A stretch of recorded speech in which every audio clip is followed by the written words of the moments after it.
আসসালামু আলাইকুম এভরিওয়ান, কেমন আছেন সবাই? দেখেন আমি আজকে সুরমা মাছের রেসিপি দেখাবো।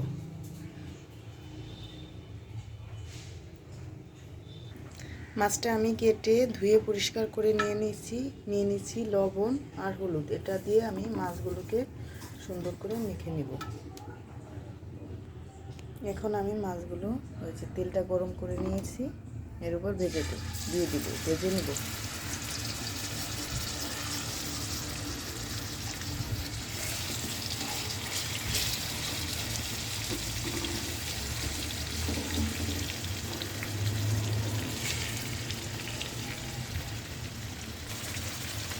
পাশ দিয়ে দিব আমি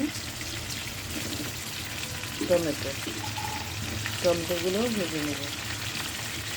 আর দিয়ে দিব আমি আলুগুলোও ভেজে নেব। এগুলা ভাজা হতে থাকুক, চলেন আমরা মশলা বেশি তুলে যাই। এখানে নিয়ে নিচ্ছি পেঁয়াজ, এটা আমি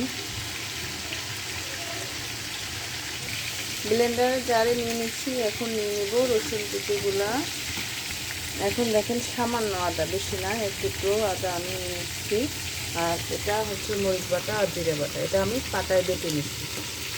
এখানে এর ভিতরে দিয়ে দিচ্ছি ধনিয়ার গুঁড়া এক টেবিল চামচ পরিমাণ। দেখেন আমার পেস্ট করা হয়েছে। মাছগুলোকে এবার আমরা উল্টিয়ে দেব।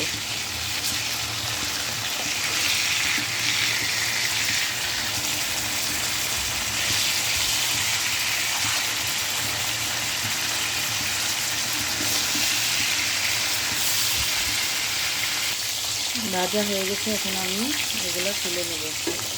তুলে সাইডে একটা কড়াইতে রেখে দেব।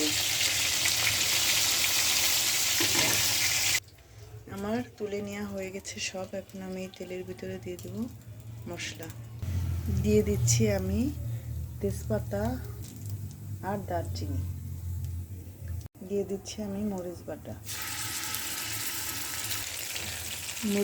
দিয়ে এভাবে তেলের উপর দিয়ে দিলে কালারটা দারুণ আসে। এবার দিয়ে দেবো আমি মশলা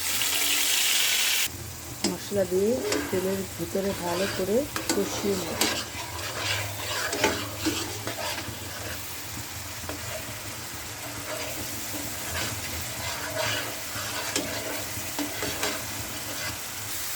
দিয়ে দেবো আমি হলুদের গুঁড়া, দিয়ে দেবো একটু জিরা বাটা,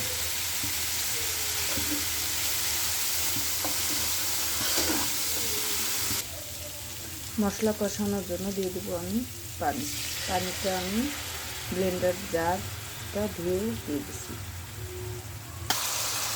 মশলাটা সুন্দর করে আপনারা কষিয়ে নেবেন।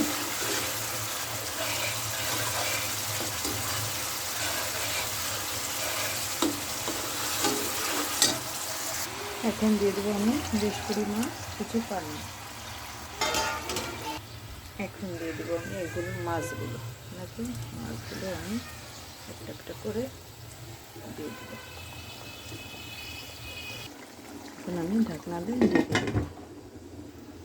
মাঝে আমি উল্টিয়ে পাল্টিয়ে দিয়ে নিয়েছিলাম মাছটা। এখন দিয়ে দেব ভেজে রাখা সেই আলু আর টমেটো। মশলার মধ্যে এগুলো দিয়ে দিই।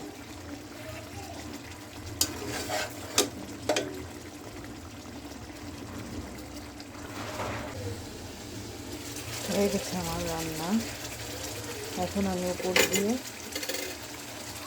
দেবো পেঁয়াজের কলি।